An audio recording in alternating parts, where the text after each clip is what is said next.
Well-known fact that if a slug or snail comes in contact with salt, they will dry up and eventually die. One question, however, remains. What would happen if Namekians came in contact with salt?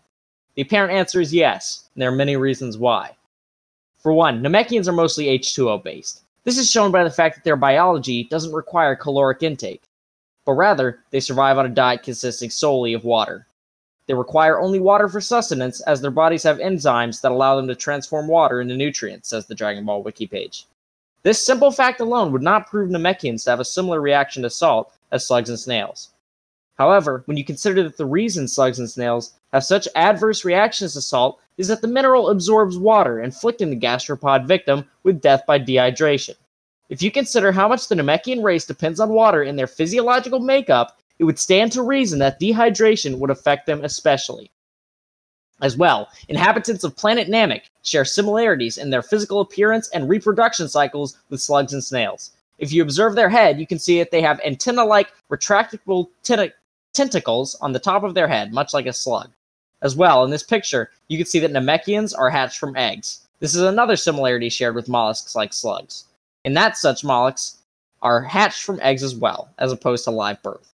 These are two examples among many of the physical similarities between Namekians and slugs. Finally, Namekians have been alluded to as slug-based entities for years. There have been Namekians named directly after the mollusks. Consider the Super Namekian, whose title is Lord Slug. This Namekian's naming style is indicative of a connection between the alien race and the Earth mollusk. Such a connection cannot be overlooked, and most likely shines a light on other similarities between the two species that would not be classically obvious. Based on all the data that has been presented on the similarities between Namekians and gastropods, like slugs or snails, a conclusion must be reached on the matter of the relationship between Namekians and salt. Most able-minded intelligences would agree on the hypothesis that is supported by such data, that Namekians would be killed or, at the very least, damaged by salt, much like slugs and snails. Thanks for coming to my TED Talk.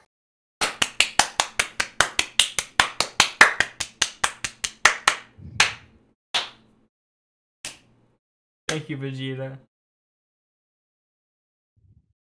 Thank you, Vegeta. Guys, I was muted and I was clapping. I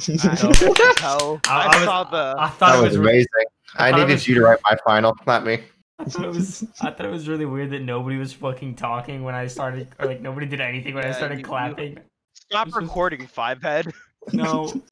Behind the scenes. Slug. Behind the scenes for the documentary. So guys, it's still needless to say. It's still being questioned whether Namekians would die if salt was put on. If you still think that Namekians wouldn't die from salt,